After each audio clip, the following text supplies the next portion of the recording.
7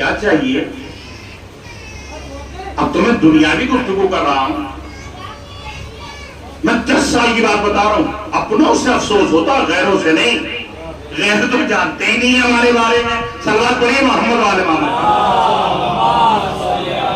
اگر غیر ہاں جانتا ہے، امریکہ جانتا ہے، اچھی طرح جانتا ہے، اسے یہی تو دھوکہ ہو گیا، اس نے دوسروں جیسا مسلمان ہمیں سمجھ لیا، جو دوسرے ہیں نام نہاد ان جیسا ہمیں سمجھ لیا، جس کے نتیجے میں آج تک اس کو پتا لگ رہا ہے کہ یہ کیا ہوا۔ عزیز اہل گرامی، اسی لیے میں کہتا ہوں، دیکھیے یاد رکھیے گا میری بات، ابتدا کرنا، کبھی ایران ابتدا نہیں کرے گا، اسلام ابتدا نہیں کرتا، لیکن ہاں اسلام انتہا ضرور کرتا۔ یہ میری بات جملہ یاد رکھیے گا، کبھی بھی اسلام ابتدا نہیں کرتا، ابتدا کا حکم نہیں ہے۔ اسی لیے آج تک اسلام کے نمائندوں نے کبھی ابتدا نہیں کی ہے، ہاں انتہا کرنے کا حکم ہے۔ صلوات پڑھیے محمد والے محمد۔ کبھی ابتدا نہیں کرے گا، کبھی نہیں، آپ لکھ کے دے لیجیے، کبھی ابتدا نہیں کرے گا، ہاں دفاع کرے گا۔ اسلام نے حکم دیا دفاع کرنے کا، کبھی بھی اسلام آپ پورا اٹھا لیجیے، دفاع کرنے کا حکم دیا، ابتدا نہیں کرتا، بالکل نہیں کرے گا۔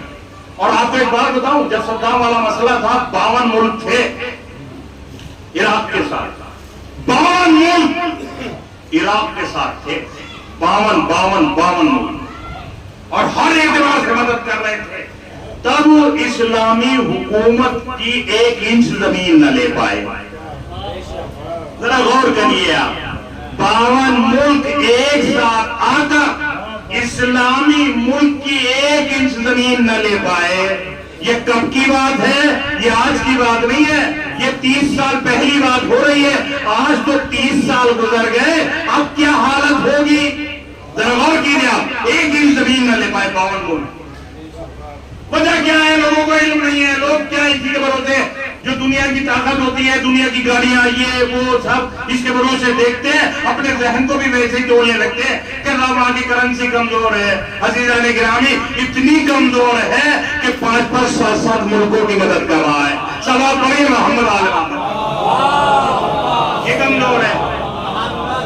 اچھا ایک جملہ کہوں میں آپ سے معذرت کے ساتھ، کوئی اتہاس بتا دو ایران نے کبھی آپ سے مدد مانگی ہو، کوئی اتہاس بتا دے، کوئی تاریخ بتا دے، کبھی کہا ہو کہ ہمیں مدد کی ضرورت ہے، کوئی تاریخ بتا دو، آپ کی جتنی بھی عمر ہو گئی ہوگی بتا دے، کوئی آج تک بتا دے،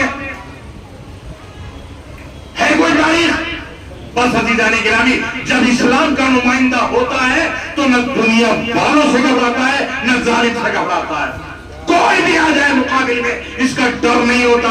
عزیزان گرامی، اسی لیے تو کہتے ہیں اگر دین ہے، ایمان ہے، تبھی تو کہا جاتا ہے موت ہم پہ آ جائے یا ہم موت پہ جا پڑے، ہمیں کوئی گھبراہٹ نہیں ہے۔ صلوات پڑھیے محمد والے محمد۔ اگر ایمان آگے بڑھے، بس یہی پیغام تھا امام تقی کا کہ میں کوئی بھی ایسا گنہگار تیرے سامنے نہ تھا کہ تجھ سے ڈر جاتا۔ اور سن، ایک بات کی طرف اشارہ کیا ہے جو اصل بات بتانا چاہ رہا ہوں۔ امام نے اسے کہتے ہیں حسن ظن۔ حسن ظن کا مطلب یہ ہے کہ ایسے بات کو پہنچاؤ، مامون رشید یہ قاتل ہے امام رضا کا۔ ذرا میری بات پر غور کیجئے گا، یہ کس کا قاتل ہے؟ امام رضا کا۔ لیکن یہ سمجھ رہا ہے کہ لوگوں کو تو معلوم ہی نہیں تھا، لوگوں کو نہیں معلوم، اس نے اس طرح کا پورا پروپیگنڈا بنا دیا تھا، پورا سسٹم بنا لیا تھا کہ میں تو امام کا بہت چاہنے والا تھا، جبکہ یہ قاتل ہے امام رضا کا۔ اب آج کی تاریخ میں جب یہ معاملہ ہوا تو امام تقی نے اس کے چہرے سے یہ نقاب بھی ہٹا دیا۔ کم اس لیے بھی نہ گیا کہ مجھے امید ہے تو بھی ظالم نہیں ہے۔ ذرا غور کیجئے گا، تو بھی کچھ کو پسینے آ گیا،